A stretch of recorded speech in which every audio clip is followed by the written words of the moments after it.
Assalamualaikum warahmatullahi wabarakatuh.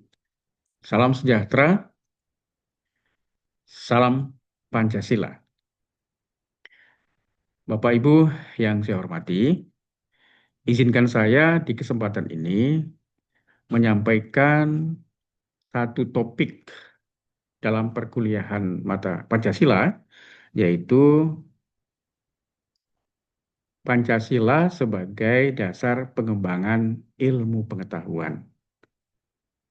Bapak Ibu, untuk memudahkan saya menjelaskan dan mudah-mudahan juga dapat memudahkan Bapak Ibu memahaminya, saya akan menggunakan instrumen matematik yang disebut dengan kuadran. Dalam pandangan saya, matematik itu ilmu dasar.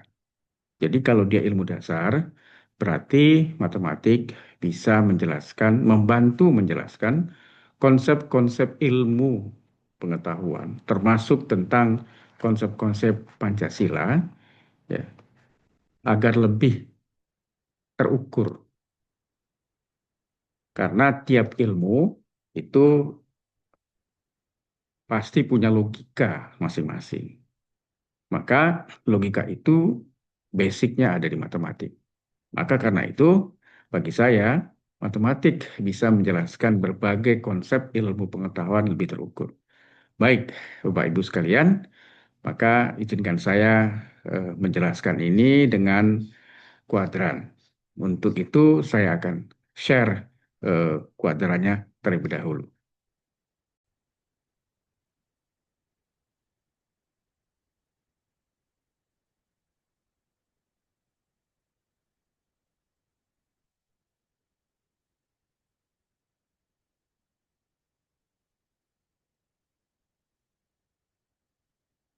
Ya, baik, kalau gitu, eh,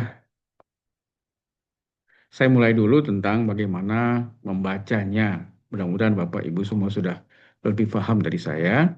Ini ada sumbu X dan sumbu Y dan berpotongan pada satu titik yang kemudian menghasilkan koordinat. Ya, ada 4 koordinat. Ada koordinat sebelah kanan atas, ya, yang warna merah. Ada koordinat di kanan kiri atas warna biru dan ada juga koordinat kanan bawah warna hijau, ya.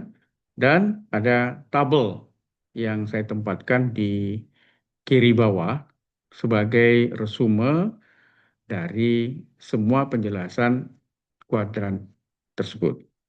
Nah, kuadran ini menjelaskan tentang Pancasila sebagai dasar pengembangan ilmu pengetahuan dalam pusaran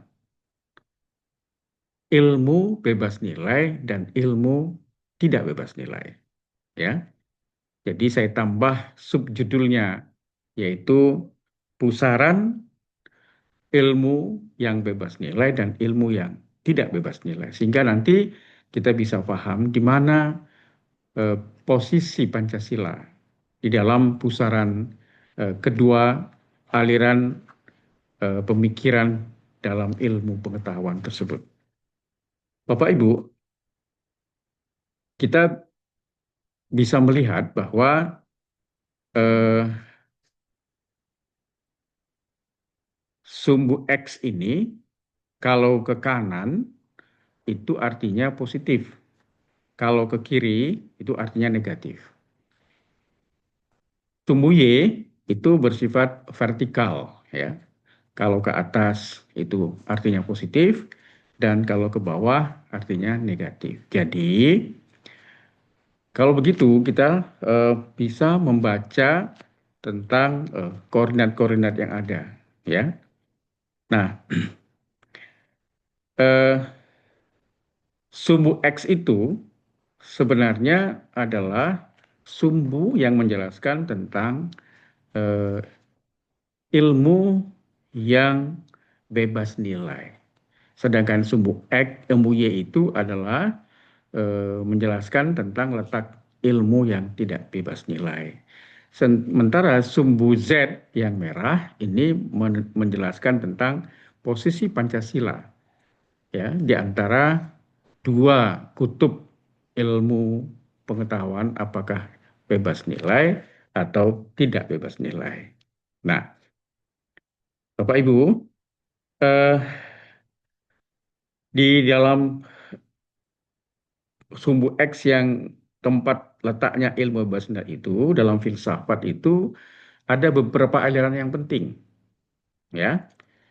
Yang satu disebut materialisme. Ini aliran filsafat yang berpendapat bahwa hakikat dari segala sesuatu itu adalah materi yang berubah-ubah, sehingga eh, hakikat materi itu adalah perubahan. Ya. Nah, yang kedua, ketika materialisme itu di- diturunkan dari tingkat filsafat ke filsafat ilmu, lahirlah aliran yang disebut empirisme yang berpendapat bahwa sumber pengetahuan itu adalah pengalaman, ya. Pengalaman itu artinya hasil kontak antara manusia dengan lingkungannya. Maka yang berperanan penting dalam instrumen memperoleh pengetahuan itu adalah panca indera. Ya, mata bisa melihat, ya, hidung bisa membawi, ya kan, kemudian tangan bisa memegang dan lain sebagainya. Jadi panca indera. Nah, kalau eh, empirisme ini dalam tataran filsafat ilmu bicara soal sumber pengetahuan itu adalah pengalaman, maka kalau kita lanjutkan lagi, ada satu paham filsafat ilmu yang membicarakan tentang positivisme. Apa? Paham yang berpendapat bahwa yang benar itu adalah hal-hal yang positif. Apa hal yang positif? Yaitu hal-hal yang dapat diverifikasi oleh panca indera yang bersifat konkret individual. Nah, ya. Jadi ada hubungan yang sangat erat antara materialisme yang berpendapat hakikat segala sesuatu adalah materi dan empirisme yang bilang sumber pengetahuan adalah pengalaman yang dapat dicerap oleh panca indera. Nah, kemudian baru yang benar itu adalah hal-hal yang positif yang dapat eh, apa namanya diukur konkret individual. Jadi saya tempatkanlah materialisme, empirisme dan positivisme dalam satu kelompok pemikiran. Nah, nah dari sana kita akan dapat menemukan ada satu aliran yang disebut antroposentris. Apa itu? Bahwa yang menjadi pusat perhatian itu adalah manusia, antropos. Ya. Jadi karena itu di luar manusia tidak penting. Maka tadi manusia kenapa penting? Karena dia punya panca indera. Maka empirisme bilang sumber pengetahuan adalah pengalaman. Terus positif bilang yang benar itu yang positif, yang dapat dicerap oleh panca indera. Maka itu semua adalah hal-hal yang bersifat material. Jadi karena itu eh, antroposentrisme inilah yang melahirkan apa yang disebut humanisme. Humanisme sekuler. Artinya paham kemanusiaan yang hanya berpusat pada nilai-nilai kemanusiaan. Di luar nilai kemanusiaan tidak penting, ya, tidak eksis, ya. Nah, baru kemudian karena itu ilmu pengetahuan itu menjadi produk budaya, karena yang berbudaya itu adalah sesuatu yang bersifat manusia, ya. Jadi kalau kalau begitu ilmu itu adalah produk dari budaya dan budaya itu adalah eh, aktivitas manusiawi. Maka di ujungnya saya bicara soal saintisme. Apa itu? Saintisme adalah paham yang berpendapat bahwa segala sesuatu itu dapat diselesaikan dengan sains, ilmu pengetahuan. Jadi tidak lagi perlu menggunakan instrumen lain selain sains. Misalnya tidak perlu lagi merujuk kepada agama yang bersumber pada wahyu. Nah, maka itu dari keenam paham ini, kalau kita buat resumenya, maka paham ini berpendapat ilmu pengetahuan itu adalah semata-mata produk manusiawi, ya. Jadi tidak ada intervensi wahyu, tidak ada intervensi Tuhan. Maka sebenarnya bebas nilai itu lebih lebih pas kalau kita sebut adalah bebas dari nilai-nilai ketuhanan, bebas dari nilai-nilai wahyu, bebas dari nilai-nilai agama, gitu loh, ya. Sebab tidak mungkin bebas nilai itu dikaitkan dengan nilai kemanusiaan. Nah, tapi yang disebut bebas nilai itulah bebas dari pengaruh agama, pengaruh wahyu, pengaruh Tuhan. Nah, itu maksudnya. Ya, baik. Nah, sumbu X itu menjelaskan itu semua, Bapak Ibu sekalian. Jadi kalau begitu, bagi bagi dalam apa sumbu X itu ilmu sekedar hasil budaya manusiawi, ya. Baik. Nah, sementara kalau kita beralih ke sumbu Y ini adalah menjelaskan tentang posisi ilmu itu dianggap tidak bebas nilai, ya. Artinya apa? Nilai ilmu itu tidak bisa dibebaskan dari pengaruh wahyu. Ilmu pengetahuan itu tidak bisa dibebaskan dari pengaruh ketuhanan, pengaruh agama, gitu ya.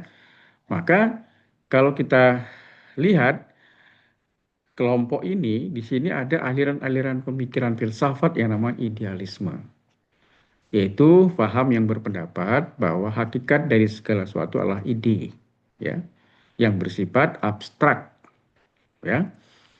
Nah, jadi bukan yang konkret seperti materialisme tadi.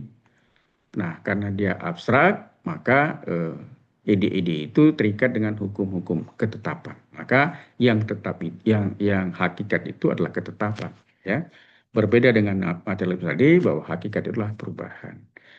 Nah, kalau idealisme dalam tahap filsafat diturunkan ke filsafat ilmu, maka lahirlah yang disebut rasionalisme, yaitu faham yang berpendapat bahwa sumber pengetahuan itu berasal dari rasio, bukan dari panca indera, bukan dari pengalaman. Maka pengetahuan yang dihasilkan oleh rasional itu bersifat a priori, mendahului pengalaman. Kalau tadi empirisme itu pengetahuan itu bersifat a posteriori, berdasarkan pengalaman. Jadi karena itu kalau kita hubungkan kedua paham ini, maka lahirlah juga yang disebut spiritualisme. Bahwa yang spiritualisme itu paham yang berpendapat bahwa hakikat sesuatu itu adalah spirit, jiwa, kejiwaan, bukan kebendaan, bukan kematerian, tapi kejiwaan, ya. Nah, dari sanalah kemudian muncul satu faham dalam filsafat yang disebut teosentrisme.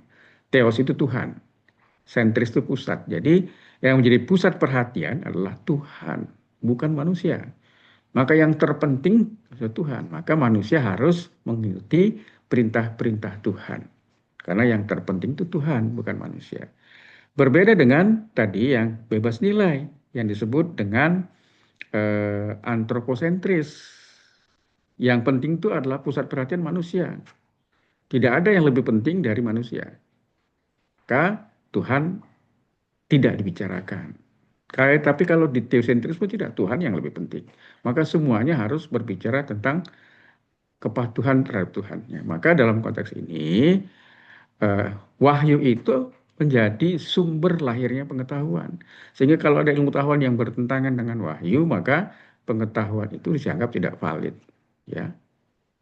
Nah, maka dalam konteks inilah ilmu itu tidak boleh bertentangan dengan wahyu. Maka semua pemikiran-pemikiran dalam kelompok ini masuk dalam satu kategori, yaitu kesemuanya berpendapat sama. Apa?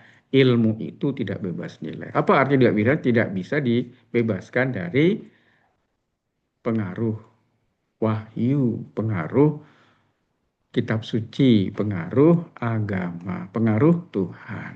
Nah, jadi Ini adalah dua pemikiran yang saling berbeda antara satu dengan lain.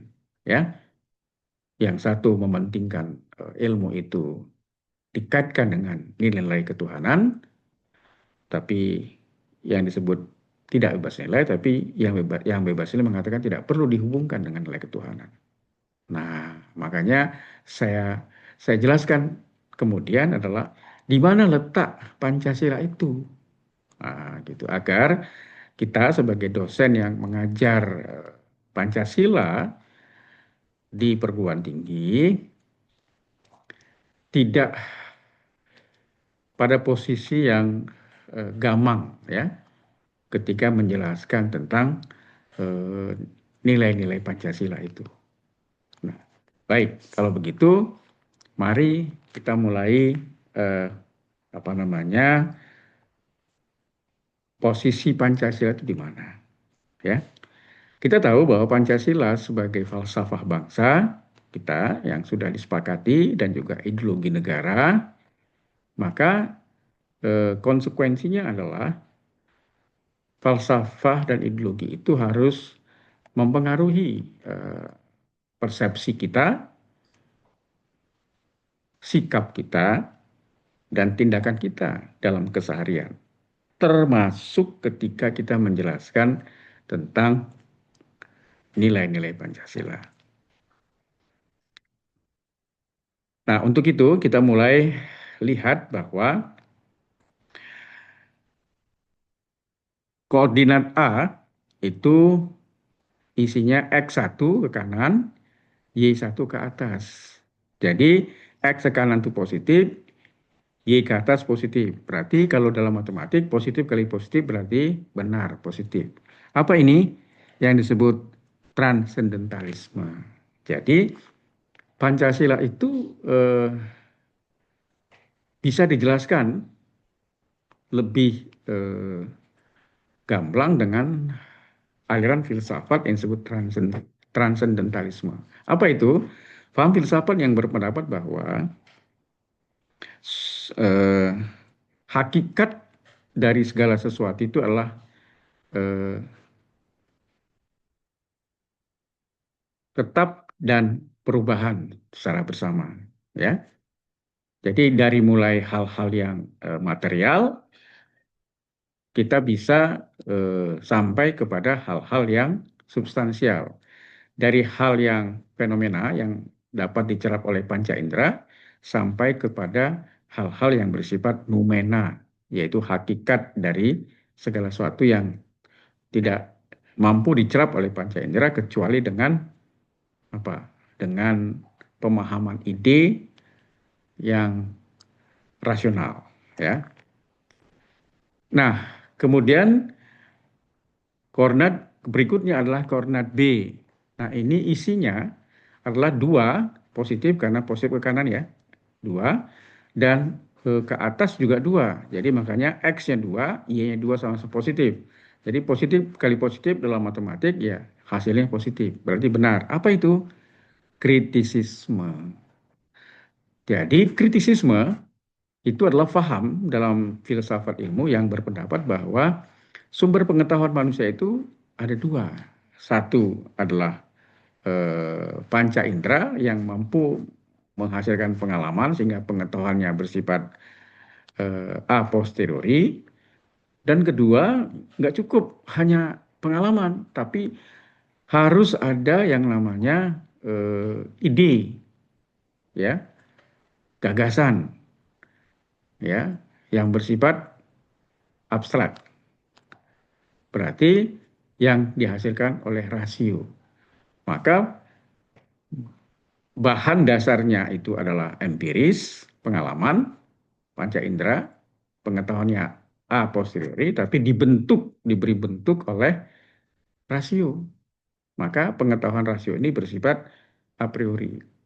Sehingga tanpa rasio, maka empiris itu nggak berbentuk. Contoh, eh, ada pasir, ada batu bata, ada semen, ada kayu, ada besi, ya. Tapi Kalau tidak ada ide tentang rumah, maka semua unsur-unsur itu tercerai-berai, tidak ada hubungannya satu sama lain.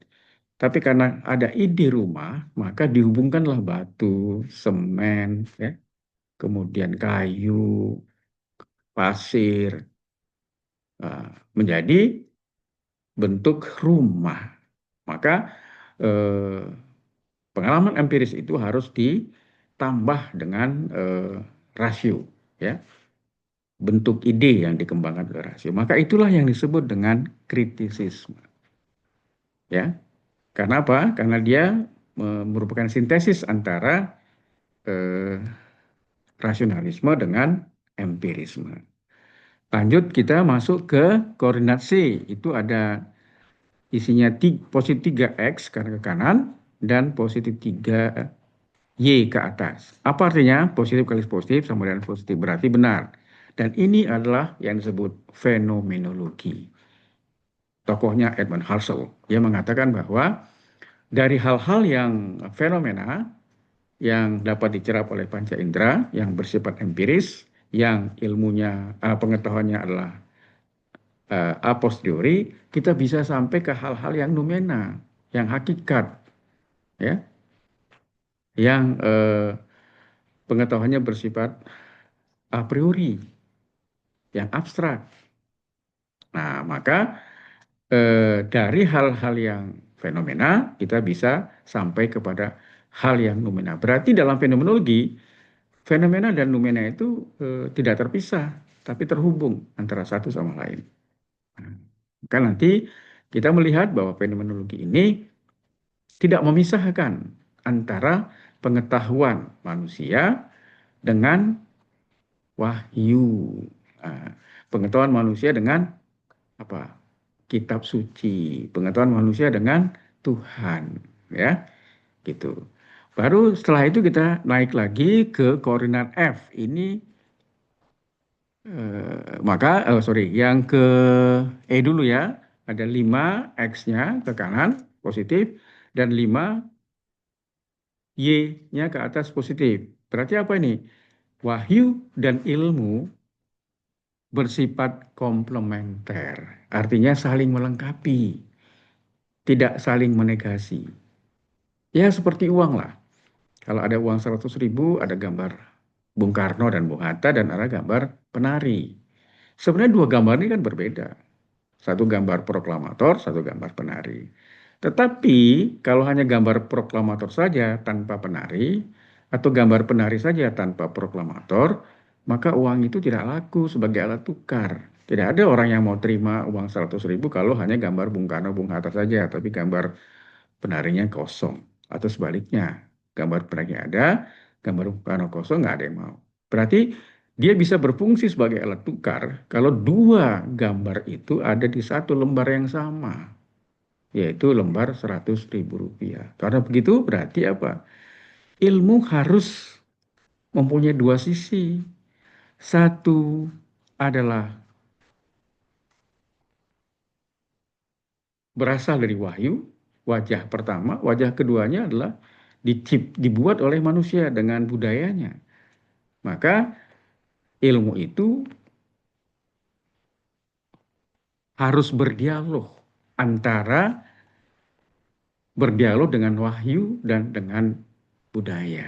Nah, maka itu kalau kita melihat posisi kesekian aliran tadi dari mulai transendentalisme, kritisisme, fenomenologi, humanisme religius, dan kemudian wahyu dan ilmu bersifat komplementer, dan ilmu harus berdasarkan berdialog dengan wahyu dan budaya, maka apa artinya? Artinya Pancasila itu bisa menjembatani antara faham yang berpendapat ilmu bebas nilai dan faham yang berpendapat ilmu tidak bebas nilai. Nah, bayangkan kalau kita sebagai dosen pengajar Pancasila mau menjelaskan Pancasila tetapi tidak bisa menempatkan di mana Pancasila itu letaknya di antara tarik-menarik faham yang berpendapat ilmu bebas nilai dan ilmu yang tidak bebas nilai. Maka kalau Bapak Ibu lihat gambar kuadran, yang tidak bebas nilai itu ada warnanya biru, itu di sumbu Z2. Yang bebas nilai ada di sumbu Z1 yang warna hijau. Sedangkan Pancasila itu ada di sumbu Z yang warnanya merah. Itu artinya apa? Artinya Pancasila itu bisa menjembatani antara mereka yang berfaham ilmu bebas nilai dan mereka yang berfaham ilmu tidak bebas nilai. Maka saya buatlah di apa? Di sebelah kiri bawah itu tabelnya. Maka kelihatan tabel hijau itu dengan tabel merah itu saling tesis dan antitesis, saling menegasi, sedangkan Pancasila ada di tengah-tengahnya sebagai sintesis. Maka kesimpulannya apa? Bhinneka Tunggal Ika tuh. Jadi slogan Bhinneka Tunggal Ika itu yang kita lihat sehari-hari di lambang negara Garuda Pancasila itu adalah sebuah konsep besar yang bisa menjelaskan secara di mana letak Pancasila dalam konteks pusaran tarik menarik antara mereka yang bilang ilmu bebas nilai dengan mereka yang berpandangan bahwa ilmu tidak bebas nilai. Maka bineka itu adalah mewakili kebinekaan, keragaman. Nah, berarti itu bicara soal bebas nilai, sedangkan IKA itu bicara kesatuan. Ya, satu berarti apa? Ilmu tidak bebas nilai. Nah, di tengah-tengah itu ada tunggal. Nah, tunggal inilah sebenarnya konsep yang bisa menjelaskan letak Pancasila di antara dua paham pemikiran yang berbeda di atas. Maka itu pandangan saya Pancasila bisa menjadi dasar pengembangan ilmu pengetahuan di Indonesia. Nah, gitu ya. Karena apa? Karena antara benar menurut ilmu pengetahuan dengan benar menurut Pancasila itu tidak terpisah, tapi terhubung. Adil menurut Pancasila dengan adil menurut ilmu juga terhubung, gitu. Maka untuk itu kita lihat di eh, bagan ini. Cepat saja supaya eh, mudah untuk difahami, maka ciri-ciri kebenaran ilmiah ya yang kita pahami dalam filsafat ilmu ada rasionalisme tadi yang berpendapat benar itu harus konsisten karena ada teori yang disebut koherensi dan ada empirisme yang mengatakan benar itu harus objektif karena ada teori korespondensi, maka kritisisme itu bilang bahwa benar itu harus bermanfaat karena ada teori pragmatisme teori. Nah, kalau teori-teori kebenaran ilmiah itu diturunkan ke Pancasila, maka lahir pemahaman tentang apa itu kebenaran Pancasila. Yang tadi bicara koherensi teori dan konsistensi, itu dalam Pancasila disebut dengan selaras. Jadi selaras itu bahasa Indonesia, konsisten itu adalah istilah ilmu pengetahuan yang universal. Ya, jadi kita punya konsep tentang kebenaran ilmiah. Kalau kemudian kebenaran ilmiah dalam tataran filsafat ilmu itu benar, itu harus objektif karena ada teori korespondensi, maka dalam bahasa Pancasila itu adalah serasi. Maka ada kritisisme yang bilang benar itu harus bermanfaat. Apa? Dalam bahasa Pancasila disebut seimbang. Jadi selaras, serasi, dan seimbang itu sebenarnya identik antara benar itu konsisten, benar itu objektif, dan benar itu bermanfaat. Maka itu bisa diartikan dengan bineka tunggal ika juga. Bineka itu bicara serasi, objektif, ika itu bicara selaras, konsisten, dan tunggal itu bicara seimbang atau manfaat. Nah, itulah yang disebut Pancasila kan. Jadi kalau begitu, kebenaran Pancasila ya tidak beda dengan kebenaran ilmu pengetahuan. Cuma istilahnya Yang satu bicara objektif, yang satu bicara serasi. Yang satu bicara konsisten, yang satu bicara selaras. Itu kan karena di Indonesia kan. Sehingga Pancasila itu adalah ilmiah. Ya, jangan nanti kita berpikir Pancasila itu hanya tidak ilmiah, sedangkan ilmu itu ilmiah. Jadi kita kebingungan. Padahal kita bicara tentang dunia ilmu pengetahuan. Ya, maka itu Pancasila itu kalau kita lihat urut-urutannya dari sila pertama sampai sila kelima itu adalah kalau dianalogikan dengan pohon, ya ketuhanan itu sila pertama itu dasarnya apa? Akar. Nah kalau nggak ada akar, pohon tuh nggak ada.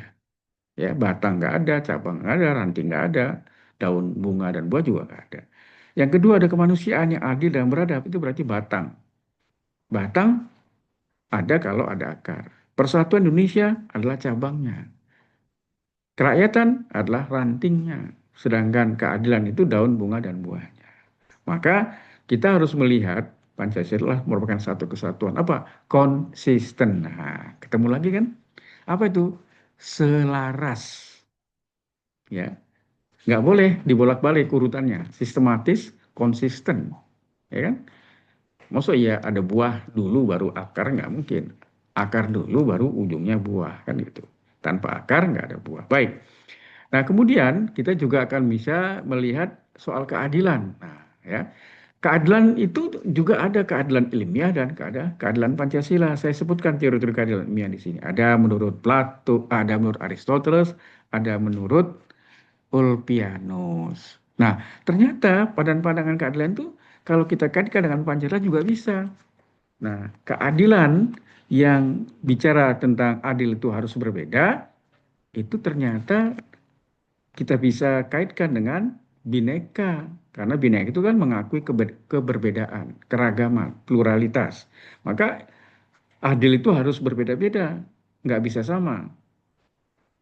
Sebab kalau sama berarti tidak adil. Misalnya orang yang ukuran badannya ada gemuk, kurus, pendek, tinggi kan, ukuran bajunya harus disesuaikan dengan postur tubuhnya. Nggak bisa yang gemuk dikasih L, ya, atau M, kesempitan. Berarti dia tidak nyaman, tidak adil. Maka adil itu harus berbeda, ya, tidak boleh sama. Maka itu dinaungi dengan wadah bineka. Tapi adil juga harus sama, nggak boleh beda, nggak melihat kontribusinya. Berarti semua harus sama, jangan lihat kontribusinya. Nah itu berarti harus ada persamaan, adil harus sama. Nah itu diwadahi di mana? Dalam kata ika satu. Nah, di antara ika dan bineka dan bineka itu tentu saling tabrakan kan. Satu bilang adil harus sama, yang satu bilang adil harus berbeda. Nah, di mana ketika perbedaan itu dijembatani di kata tunggal itu. Nah, inilah sebabnya mengapa ketika kita bicara bebas ilmu itu bebas nilai tidak bebas nilai harus dikaitkan dengan hal ini. Baik aspek kebenarannya maupun keadilannya. Kenapa? Karena Pancasila itu punya sila pertama, ketuhanan yang Maha Esa. Bayangkan kalau kita mengajar Pancasila sebagai dosen, tapi kita menganut faham bahwa ilmu itu bebas nilai. Tabrakan kita. Kita mau bicara Pancasila, tapi tabrakan dengan sila pertama. Gimana? Apa yang mau diajarkan? Ya kan? Mau yang diajarkan ilmu bebas nilai. Nanti lama-lama mahasiswa kita akan menjauh dari prinsip-prinsip Pancasila, khususnya ketuhanan yang Maha Esa. Tapi kalau kita hanya bicara ilmu bebas, tidak bebas nilai saja, tanpa melihat peran manusia dan kemanusiaan dengan akal pikirannya, ya, maka kita agak kesulitan ketika kita menjelaskan Pancasila itu di tengah-tengah keragaman agama, budaya, masyarakat Indonesia, kemudian suku dan lain sebagainya. Maka budaya, pendekatan ilmu sebagai budaya juga menjadi penting. Nah, makanya Pancasila itu kan ada ketuhanan, baru turun ke bawah apa? Kemanusiaan yang adil dan beradab. Nah, dua prinsip ini masih bersifat universal itu. Bisa dipakai di mana saja, tidak hanya di Indonesia.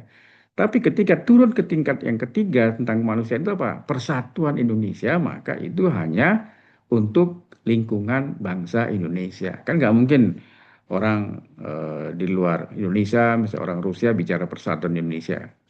Nggak ada hubungannya dengan kepentingan mereka kan. Maka itu yang disebut kontekstualnya ada dalam konteks persatuan Indonesia. Kemudian kerajaan yang dipimpin oleh hikmah kebijakan dalam perwakilan itu juga ciri khas Indonesia, demokrasi khas Indonesia, demokrasi Pancasila, gitu loh. Yang hanya berlaku di Indonesia. Baru terakhir keadilan sosial bagi seluruh Indonesia dan itu pun hanya khas Indonesia, hanya untuk bangsa Indonesia. Karena nggak mungkin orang Jepang bilang keadilan sosial bagi orang Indonesia kan nggak mungkin. Dia pasti bicara keadilan sosial bagi bangsa Jepang kan gitu. Nah, jadi Pancasila itu ada unsur universalnya dan ada unsur partikularnya. Maka itu unsur universalnya itu tetap mengkaitkan dengan wahyu karena yang universal itu adalah Tuhan kan. Tapi ketika bicara kemanusiaan bangsa demi bangsa yang berbeda-beda kepentingan nasionalnya, maka kita bicara yang partikular. Apa? Yang budaya tadi. Maka itu Pancasila bisa menjadi dasar pengembangan ilmu pengetahuan ya, khususnya bagi bangsa Indonesia. Saya harapannya nanti ya kita mendorong para mahasiswa kita untuk bisa berpikir kalau dia belajar hukum nanti lahir sistem hukum Pancasila gitu loh. Kalau dia belajar ekonomi, dia berpikir bagaimana merumuskan sistem ekonomi Pancasila. Kalau dia belajar ilmu politik, nah, dia harus berpikir bagaimana merumuskan sistem politik Pancasila. Jangan dia belajar ekonomi tapi menerapkan sistem ekonomi liberal kapitalis gitu. Ya, kalau bicara politik, nah, dia bicara soal konsep politik sosialis Marxis misalnya. Enggak lah, ya. Nah, itu sebabnya maka di awal saya merasa perlu untuk menjelaskan posisi Pancasila di antara tarik-menarik faham tentang keilmuan, yaitu antara ilmu bebas nilai dan ilmu tidak bebas nilai. Nah, terakhir nih, itu bicara soal strategi pengembangan ilmu pengetahuan yang Pancasilais. Nah, ya, yang tadi saya katakan kalau belajar hukum, ujungnya nanti gimana caranya lahir sistem hukum Pancasila. Kalau politik, ya politik, sistem politik Pancasila. Ekonomi, sistem ekonomi Pancasila. Nah, untuk hal ini, saya mencoba juga menjelaskannya dengan kuadran. Karena bagi saya kuadran itu membantu sekali membuat suatu apa nama peta konseptual gitu. Mana yang ideal, mana yang tidak ideal, dan mana yang kurang ideal. Itu adalah koordinat yang lahir dari kuadran. Bayangkan kalau tidak ada kuadran, bagaimana saya menjelaskan dengan singkat, padat, jelas, hal-hal yang sangat complicated. Gitu. Ya, nah, baik kalau gitu kita lihat ada sumbu X itu ilmu pengetahuan dan teknologi. Oke, sumbu Y-nya itu adalah Pancasila. Sehingga kita harus mengkaitkan bagaimana Pancasila itu kontekstual ya, dalam pembangunan iptek, ilmu pengetahuan dan teknologi di Indonesia. Gitu ya. Maka untuk menjelaskan hubungan antara Pancasila dan ilmu pengetahuan tadi, ya, sebagai jembatan antara yang bebas nilai dan yang tidak bebas tadi, saya menggunakan konsep iman, ilmu, dan amal. Ya, jadi iman itu ada kaitannya dengan ketuhanan, sila pertama. Ada kaitan dengan wahyu, ada kaitan dengan agama. Sebab kalau kita tidak mengkaitkan atau tidak meletakkan segala sesuatu dalam konteks konteks kenegaraan kita dalam berekonomi, berpolitik, ya misalnya berhukum, tidak ada kaitan dengan agama, nanti kita jadi sekuler, gitu ya. Jadi Pancasilanya yang sila pertama hilang nanti, ya. Padahal itu merupakan akar. Kalau akar kan menjadi sumber makanan bagi pohon itu kan. Besar atau tidaknya kan tergantung akarnya mampu nggak menyerap makanan. Nah kalau nggak ada akarnya lama-lama pohon itu menjadi kurus kering dan tumbang ya. Nah oke, karena itu X Y-nya Pancasila saya sandingkan dengan iman karena ada sila pertama tadi kan. Sedangkan X itu ilmu pengetahuan dan teknologi. Maka saya kaitkan dengan sumbu ilmu, X itu dengan ilmu. Baru ketika terjadi perpotongan dan melahirkan koordinat A dalam kurung X1 ke kanan dan Y1 ke atas, maka di sanalah letaknya amal. Jadi kalau begitu, amal itu tidak bisa dipisahkan dari iman dan ilmu. Gitu, ya.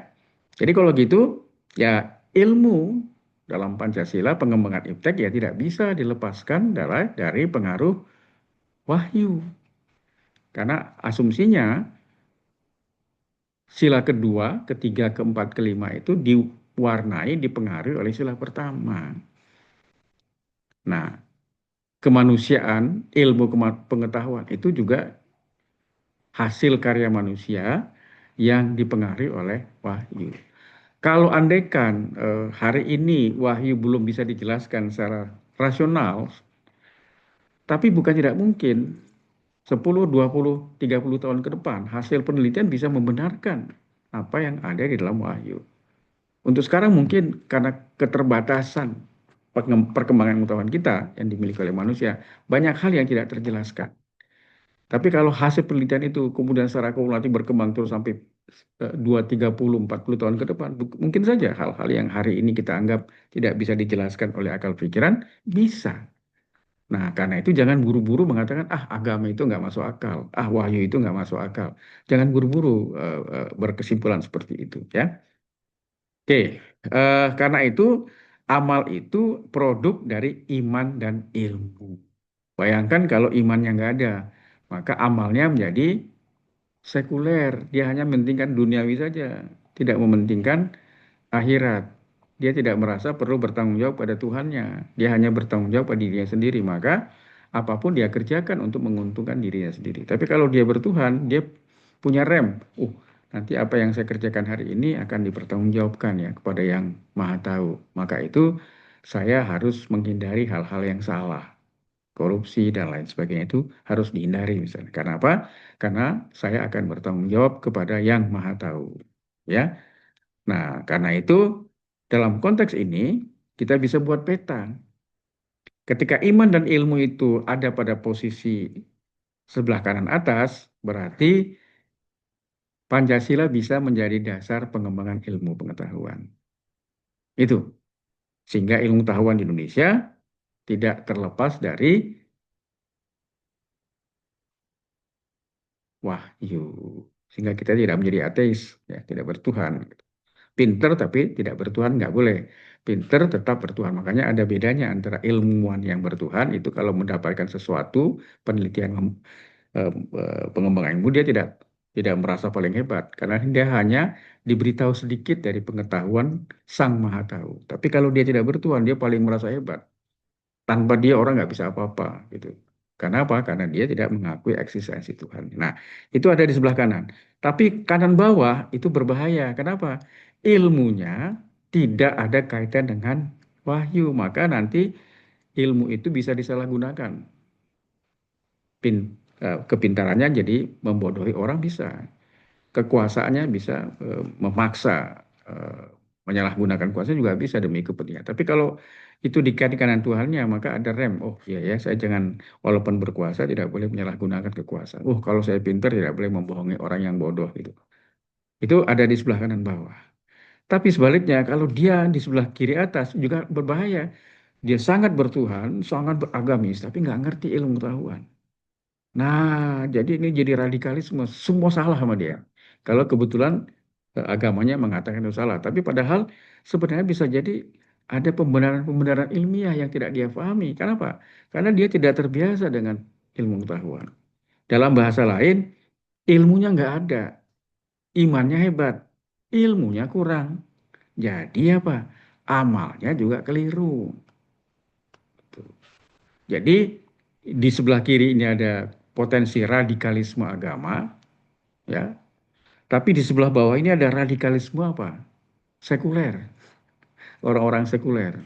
Maka mereka bilang, ah korupsi itu nggak apa-apa, yang penting menguntungkan saya, karena tidak dunia nanti nggak ada, Tuhan nggak ada, jadi saya nggak perlu takut untuk dimintai pertanggungjawaban. Yang penting saya tidak tertangkap selama saya di dunia. Nah, jadi bahaya nih kan, ada bahaya sekuler dan ada bahaya radikalisme. Nah, Pancasila sebenarnya ada di tengah-tengah itu, menjembatani jangan orang jadi radikal, agama, dan juga jangan jadi radikalis sekuler. Nah, itulah sebabnya maka perlu ada iman disandingkan dengan ilmu sehingga amalnya benar. Ya, saya kira itu penjelasan saya untuk membuktikan bahwa Pancasila itu sangat penting bagi bangsa ini agar tidak terjerumus ke kanan ke kiri, tarikan liberalis kapitalis dan tarikan sosialis Marxis. Jadi Pancasila menjadi jangkar di tengah gelombang yang begitu dahsyat, kita tetap tidak terombang-ambing di tengah lautan. Baik, saya kira itu yang saya sampaikan. Terima kasih atas perhatiannya.